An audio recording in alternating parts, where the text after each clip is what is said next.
اٹھایا ہے۔ اگر میں اب اوورآل اس پر تجزیہ دوں، جج ابو الحسنات ذوالقرنین صاحب کے اس رویے پر، اس انصاف پر، تو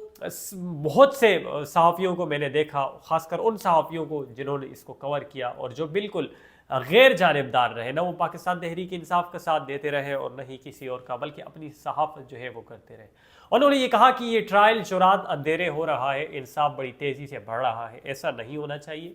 ٹرائل میں وقت دینا چاہیے، ان لوگوں کو تھوڑا سا حوصلہ اور صبر سے کام لینا چاہیے، لیکن ایسا نہیں کیا۔ جج ابو الحسنات صاحب نے اپنی روایات کو برقرار رکھا، جیسے کہ انہوں نے پہلے وزیر اعظم نواز شریف کو انہوں نے سزا دی، اس کے ساتھ ساتھ یوسف رضا گیلانی صاحب کو انہوں نے سزا دی، تو آج عمران خان اور شاہ محمود قریشی کو بھی انہوں نے اس طرح سزا دی، جو کہ نہیں ہونی چاہیے۔ انہوں نے کہا کہ یہ ٹرائل لیٹ بھی ہو سکتا تھا، یہ ٹرائل انتخابات تک کا انتظار بھی کر سکتے تھے۔ دوسرے صحافی کہتے ہیں کہ یہ صرف اور صرف پاکستان تحریک انصاف کا مورال ڈاؤن کرنے کے لیے ہی کیا گیا ہے، کہ پاکستان تحریک انصاف کے ووٹرز کا مورال ڈاؤن ہو، یہ لوگ گھروں سے باہر نہ نکلیں، ووٹ کم سے کم پول ہو اور پاکستان تحریک انصاف کو شکست ہو۔ اس کے ساتھ ساتھ جو دیگر سینئر صحافی ہیں جو رات تقریباً 1 بجے تک وہاں پر موجود تھے، اور انہوں نے یہ کہا کہ ہم لوگ دیکھ رہے ہیں کہ رات کے اس اندھیرے میں جو ہو رہا ہے، یہ پاکستان اور پاکستان کے اس نظام کے ساتھ درست نہیں ہو رہا، ایسا نہیں ہونا چاہیے۔ بیرسٹر گور صاحب نے یہ کہا کہ ہم اس کیس کو ہائی کورٹ میں بھی چیلنج کریں گے، لیکن اب سوالیہ نشان یہ ہے کہ پاکستان تحریک انصاف کی لیگل ٹیم اور دیگر جتنے امیدواران ہیں وہ کیسز لڑیں گے یا وہ الیکشن کی طرف جائیں گے؟ میرے خیال سے سپریم کورٹ اور ہائی کورٹ کو اس فیصلے پر نظر ثانی کرنی چاہیے، اور کسی بھی سیاسی لیڈر کو بغیر کسی جرم کے، بغیر کسی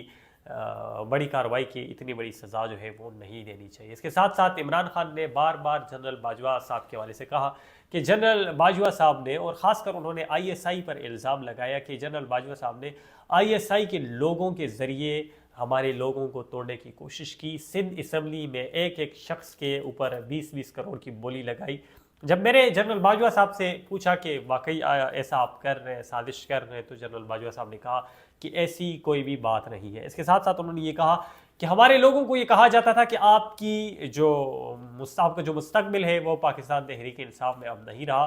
آپ لوگ مسلم لیگ نون کو جوائن کر لیں، آپ لوگوں کا مستقبل مسلم لیگ نون میں ہی ہوگا۔ اس کے ساتھ ساتھ انہوں نے ISI کے لوگوں پر بھی الزام لگایا اور کہا کہ ISI کے لوگوں نے ایسا کیا۔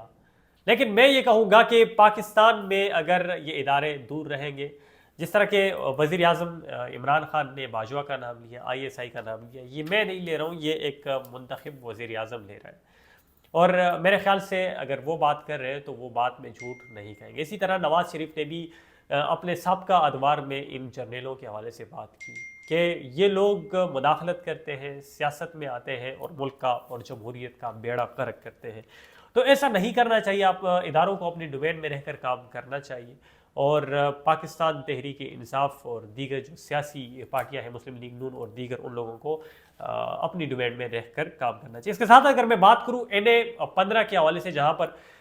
نواز شریف الیکشن لڑ رہے ہیں اور نواز شریف کے مد مقابل شہزادہ گشتاسب خان جو ہے وہ لڑ رہے ہیں، رات کو ہوتا کچھ ایسا ہے کہ PK-39 کے ایک علاقے اگی میں، جو کہ میرا اپنا علاقہ بھی ہے، وہاں پر پولیس ریڈ کرتی ہے اور وہاں پر پاکستان تحریک انصاف کے لوگوں کو، دوستوں کو، ورکروں کو اٹھایا جاتا ہے، اور وہ ایک ایسا علاقہ ہے جہاں پر ان کی کلچر، ان کی تہذیب، ان کا جو مسکن ہے وہ بالکل اس چیز کی اجازت نہیں دیتا۔ اور ساتھ ساتھ میں یہ بتاتا جاؤں کہ پاکستان تحریک انصاف کے امیدوار وہاں سے ایک ورکر ہیں، اور جو وہاں کے لوگ ہیں وہ بالکل پرامن ہو کر ریلیاں نکالتے ہیں، کوشش کرتے ہیں کہ وہ اپنی مہم جو ہے وہ جاری رکھیں۔ اور یہ پاکستان تحریک انصاف کے حوالے سے میں بات صرف نہیں کر رہا، بلکہ جتنے بھی لوگ ہیں جن کی بھی عزت چاروں چار دیوالی جو ہے وہ کسی بھی دور میں پامال ہوئی، میں اس کی مذمت کرتا ہوں، اور آج بھی یہ کہوں گا کہ کوئی بھی پولیس ہو، خواہ وہ ہمارے علاقے کی پولیس ہو یا خواہ وہ دیگر پولیس ہو، الیکشن کمیشن آف پاکستان اس بات کا اور اس چیز کی الیکشن آئین پاکستان اور اس ملک کا قانون ہمیں اس چیز کی اجازت دیتا ہے، ہر شہری کو اجازت دیتا ہے، ہر فرد کو اجازت دیتا ہے کہ وہ اپنا آئینی حق رکھتا ہے کہ کسی بھی پارٹی کو سپورٹ کرے،